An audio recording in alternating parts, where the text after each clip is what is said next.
వానాకాలం పంటల కోసం రైతులు సిద్ధమవుతున్నారు. విత్తనాలు, ఎరువులు కొనుగోలు చేసేందుకు రెడీ అవుతున్నారు. ఎక్కువగా ఈసారి పత్తి, మిర్చి, వరి, మొక్కజొన్న పంటల సాగు కోసం రైతులు మొగ్గు చూపుతున్నట్లు తెలుస్తోంది. అయితే ఇదే అదునుగా నకిలీ విత్తనాలతో రైతులను ముంచేందుకు చూస్తున్నారు దళారులు. గతేడాది వరంగల్ కేంద్రంగా నకిలీ విత్తనాల దందా నడిచింది. సుమారు 2,11,00,000 రూపాయల నకిలీ విత్తనాలను పోలీసులు సీజ్ చేశారు. మళ్లీ సీజన్ మొదలు కావడంతో ఫేక్ సీడ్స్ పై దృష్టి పెట్టింది సర్కార్. ఇదే అంశంపై మరింత సమాచారాన్ని కృష్ణమోహన్ లైవ్ ద్వారా అందిస్తారు. కృష్ణమోహన్, నకిలీ సీడ్స్ అరికట్టేందుకు అధికారులు ఎటువంటి చర్యలు తీసుకుంటున్నారు? చంద్రిక, వరంగల్ ఉమ్మడి జిల్లా వ్యాప్తంగా కూడా ఎక్కువగా పత్తి, అదేవిధంగా వరి, మిర్చి లాంటి పంటలు ఎక్కువగా సాగవుతాయి. పత్తికి సంబంధించినటువంటి ఫేక్ సీడ్స్ కూడా ఇష్టానుసారంగా రైతులకు అంటగడుతున్నటువంటి సంఘటనలు చాలా వెలుగు చూశాయి లాస్ట్ ఇయర్ మొత్తం కూడా. ఈసారి అలాంటి ప్రయత్నాలు జరగకుండా ముందుగానే అడ్డుకట్ట వేసే ప్రయత్నం పోలీస్ శాఖ, అదేవిధంగా ఇటు వ్యవసాయ శాఖ అధికారులు కూడా చేస్తున్నారని చెప్పచ్చు. అయితే ఓవైపు కాలం కలిసి రాకపోవడం కావచ్చు, రకరకాల దాంతో రైతులు ఇబ్బందులు పడుతుంటే, మరోవైపు ఇటు రైతుల నమ్మకాన్ని వమ్ము చేసుకుంటూ వాళ్ళను మోసం చేసే ప్రయత్నాలు వ్యాపారులు చేస్తున్నారు. కొంతమంది దళారులు కూడా గ్రామాలలోకి వెళ్ళి మంచి సీడ్స్ను ఇస్తున్నాం, దీంతో మంచి దిగుబడి వస్తుంది అంటూ వాళ్ళ మాటలు చెప్తూ కూడా వాళ్ళని మోసం చేసే ప్రయత్నాలు చేస్తున్నారు. దీనికి సంబంధించి కూడా లూజ్ సీడ్స్ అమ్మడానికి కూడా ప్రయత్నాలు జరుగుతున్నాయి. ప్రధానంగా వరంగల్ ఉమ్మడి జిల్లా వ్యాప్తంగా చూస్తే ఇటు వరంగల్ కావచ్చు, హన్మకొండ, అదేవిధంగా జయశంకర్, భూపాలపల్లి, ములుగు, అదేవిధంగా మహబూబాద్, జనగామ, ఇలా ఈ 6 జిల్లాల పరిధిలో కూడా అత్యధికంగా వరి సాగు అవుతుంటుంది. అదేవిధంగా ఆ తర్వాత పత్తికి సంబంధించినటువంటిది పంట సాగు అవుతుంది. అయితే పత్తికి సంబంధించి చూస్తే కూడా ఉత్తర తెలంగాణలోనే చూస్తే వరంగల్లోనే ఎక్కువగా పండుతుంది. దీంట్లో బీటీ రకం విత్తనాలకు సంబంధించి ఎక్కువ దిగుబడి రావడంతో పాటు అదేవిధంగా చీడపీడ పురుగుల నుంచి కూడా ఎక్కువ తట్టుకుంటుంది. అందుకనే బీటీకి సంబంధించినటువంటి BT1, BT2, ప్రజెంట్ BT2కి సంబంధించి ఎక్కువ విత్తనాలను తోటి సాగు చేస్తారు. అందులో బ్రాండెడ్కి సంబంధించినటువంటి కొన్ని రకాల కంపెనీలను రైతులు ఎక్కువగా ఇష్టపడుతుంటారు. అలాంటి కంపెనీలకు సంబంధించినటువంటి సీడ్స్ పేరుతోటే ఎక్కువగా నకిలీ విత్తనాలు రాజమేలుతున్నాయని చెప్పొచ్చు. దీనికి సంబంధించి లాస్ట్ ఇయర్ ఇదే టైంలో వానాకాలం పంట సీజన్లోనే పెద్ద ఎత్తున వరంగల్లో ఆ సీడ్స్ను పట్టుకోవడం జరిగింది. ఇతర రాష్ట్రాల నుంచి ఈ ఫేక్ సీడ్ అంతా తీసుకొచ్చి విక్రయానికి సిద్ధం చేస్తున్న క్రమంలోనే ఈ ఫేక్ సీడ్ను పట్టుకున్నారు. కొన్ని చోట్ల ఆ సీడ్కి సంబంధించి రైతులకు అంటగట్టినటువంటి సంఘటనలు కూడా ఉన్నాయి. కోట్ల రూపాయలైనటువంటి సీడ్ పట్టుకున్నారు. ఈసారి కూడా అలాంటి ప్రయత్నాలు జరగకుండా ముందుగానే చర్యలు చేపట్టినారని చెప్పొచ్చు. ఇప్పటికే ఇటు పోలీస్, అదేవిధంగా వ్యవసాయ శాఖకు సంబంధించి టాస్క్ ఫోర్స్ను ఏర్పాటు చేశారు. విత్తన డీలర్లకు సంబంధించిన దగ్గర కావచ్చు, సీడ్స్ షాప్స్ దగ్గర కూడా తనిఖీలు చేస్తున్నారు. రికార్డులను కూడా పరిశీలిస్తున్నారు. ఫేక్ సీడ్కి సంబంధించి ఎక్కడ కూడా విక్రయాలు జరిపితే కఠినమైనటువంటి చర్యలు తీసుకుంటామని కూడా హెచ్చరిస్తున్నారు. ఇప్పటికే ప్రభుత్వం కూడా సీడ్స్కి సంబంధించినటువంటి ముఖ్యమంత్రి స్థాయిలో రివ్యూ కూడా నిర్వహించారు. రైతులను మోసం చేసే వారిపైన కఠినంగా చర్యలు తీసుకోవాలంటూ కూడా ఆదేశాలు ఇచ్చిన నేపథ్యంలో ఇటు వ్యవసాయ శాఖ కావచ్చు, అదేవిధంగా ఇటు పోలీస్ శాఖ కూడా ప్రయత్నాలు మొదలుపెట్టిందని చెప్పొచ్చు. మరోవైపు వానాకాల పంటకు సంబంధించినటువంటి ప్రణాళికలు కూడా సిద్ధం చేశారు. వరంగల్కి సంబంధించి చూస్తే పత్తికి సంబంధించి 6 లక్షల ప్యాకెట్ల విత్తనాలు పత్తికి సంబంధించినటువంటి అవసరం అవుతాయి అనేది అంచనా వేస్తున్నారు. అయితే మొత్తం ఉమ్మడి జిల్లాకు సంబంధించి కూడా వరంగల్ కేంద్రంగానే ఎక్కువగా పత్తి విత్తనాల విక్రయాలు జరుగుతాయి కాబట్టి 12 లక్షల ప్యాకెట్ల సీడ్ను అందుబాటులో ఉంచామనేది వ్యవసాయ శాఖ అధికారులు చెప్తున్నారు. అయితే ఇందులో అనేక రకాల కంపెనీలకు సంబంధించినటువంటి సీడ్స్ను కూడా ఉంటాయి.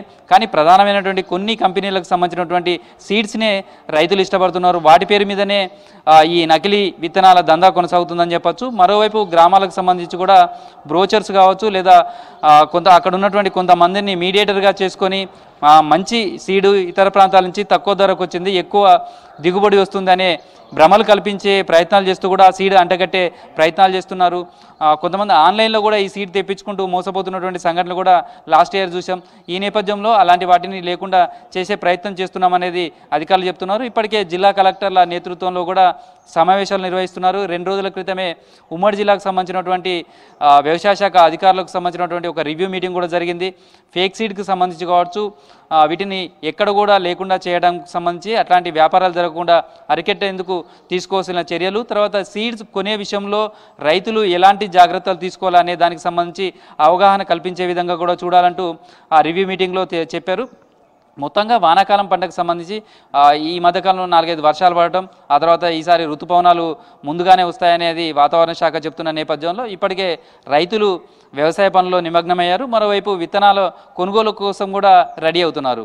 ఇదే సమయంలో ఫేక్ సీడ్స్కి సంబంధించినటువంటి కూడా ఎక్కువ దందా జరిగే అవకాశం ఉంటుంది కాబట్టి జాగ్రత్తగా ఉండాలనేది రైతులు సూచిస్తున్నారు. అదేవిధంగా వ్యవసాయ శాఖకు సంబంధించినటువంటి ప్రాంతీయ రీసెర్చ్ సెంటర్ కూడా ఇక్కడ ఉంటుంది, రీజనల్ రీసెర్చ్ సెంటరు. అక్కడ వరికి సంబంధించినటువంటి అన్ని రకాల విత్తనాలు అందుబాటులో ఉంటాయి. ఎక్కడ బయట కొనుగోలు చేయాల్సిన అవసరం లేదు. ఇక్కడ కావాల్సినటువంటి అన్ని రకాల విత్తనాలకు సంబంధించినటువంటి వరికి సంబంధించినటువంటి ప్యాడీ విత్తనాలు ఉంటాయి, ఇక్కడనే కొనుగోలు చేయాలని కూడా సూచిస్తున్నారు. అయితే రైతులు కూడా స్వయంగా విత్తనాలను తయారు చేసుకుని విత్తన ఉత్పత్తి వైపు కూడా దృష్టి సారించాలని కూడా శాస్త్రవేత్తలు చెప్తున్నారు. కొన్ని సూచనలు కూడా చేస్తున్నారు. సీడ్స్ కొనే సమయంలో కూడా ఆ సీడ్కు సంబంధించి ఒకే రకమైనటువంటి సైజు ఉందా లేదా, పత్తి కావచ్చు మిగతా ఏదైనా సరే ఒకే రకమైనటువంటి సైజులో సీడ్ ఉన్నదా లేదా, తర్వాత ఒకే కలర్లో ఉన్నాయా లేవా, తర్వాత ఆయా కంపెనీలకు సంబంధించినటువంటి వాళ్ళు ఇస్తున్నటువంటి గుర్తులు కావచ్చు అవన్నీ కూడా ఒకే తీరుగా ఉన్నాయా లేవా, ఇట్లాంటి కొన్ని జాగ్రత్తలు చూడాలని చెప్తున్నారు. సీడ్కి సంబంధించి కూడా మొక్క ఎదుగుదల లేదా ఉందా అనేది కూడా స్టార్టింగ్లోనే పరిశీలించాలి. సీడ్ కొనే సమయంలో కూడా బిల్లు ఖచ్చితంగా డీలర్స్ దగ్గర నుంచి తీసుకోవాలి. రేపొద్దున ఏదైనా అది ఫేక్ సీడో లేకపోతే కల్తీ జరగడమో లేకపోతే ఆ సీడ్ తోటి ఏదైనా నష్టం జరిగి పంట దిగుబడి రాకపోతేనో పరిహారం అందడానికి లేదా ఆ కంపెనీల మీద కేసు వేయడానికి చట్టపరమైనటువంటి పోరాటం చేయడానికి అవకాశం ఉంటుంది. కాబట్టి ఖచ్చితంగా అలాంటి బిల్లులు కూడా విత్తనాలు కొనుగోలు చేసే సమయంలో తీసుకోవాలని కూడా సూచనలు చేస్తున్నారు. ప్రస్తుతం అయితే వరంగల్ ఉమ్మడి జిల్లా వ్యాప్తంగా కూడా 16 లక్షల పైగా హెక్టార్లలో ఈ సాగు జరుగుతుంది. ఈసారి మాత్రం మరింత ఎక్కువ జరిగే అవకాశం ఉందని అంచనా వేస్తున్నారు. దానికి తగ్గట్టుగా అయితే విత్తనాలన్నీ కూడా రెడీ ఉన్నాయి. రైతులు కూడా ఏమాత్రం అనుమానం వచ్చినా దగ్గరలో ఉన్నటువంటి వ్యవసాయ శాఖ అధికారులకు సంబంధించి కావచ్చు వాళ్ళను తోటి సంప్రదించవచ్చు. డీలర్ల దగ్గర కూడా కొనుగోలు చేసే సమయంలో బిల్లు తీసుకోవడం, తర్వాత సీడ్కి సంబంధించినటువంటి అవి నకిలీవా కావా అని చూసుకోవడం, రెండో వైపు ఒకే రకమైనటువంటి కంపెనీ సంబంధించినటువంటి సీడ్ కోసమే డిమాండ్ చేయొద్దు. ఆ పత్తికి సంబంధించి కావచ్చు, ఇటు వరికి సంబంధించి కావచ్చు, ఇటు మిర్చికి సంబంధించి కావచ్చు, సీడ్ వివిధ కంపెనీలే ఉంటాయి కాబట్టి ఆ కంపెనీలకు సంబంధించిన బ్రోచర్స్ కావచ్చు, ఆ కంపెనీకి సంబంధించినటువంటి డీలర్స్ నుంచి పూర్తి సమాచారం తీసుకున్న తర్వాతనే ఆ సీడ్ కొనాలని చెప్తున్నారు. ఎక్కువగా పత్తికి సంబంధించి చూస్తే లాస్ట్ ఇయర్ కూడా ఇటు ములుగు భూపాలపల్లి 2 జిల్లాలకు సంబంధించి ఇటు ఛత్తీస్గఢ్ కావచ్చు, అటు మహారాష్ట్ర, అదేవిధంగా పక్కనే ఉన్నటువంటి ఏపీలో ఉన్నటువంటి గుంటూరు ప్రాంతాల నుంచి మిర్చి తీసుకొచ్చి లాస్ట్ ఇయర్ చాలామంది రైతులు అవి ఫేక్ సీడ్గా రావడం, నాణ్యత లేకపోవడంతో దిగుబడి లేక చాలా నష్టపోయారు.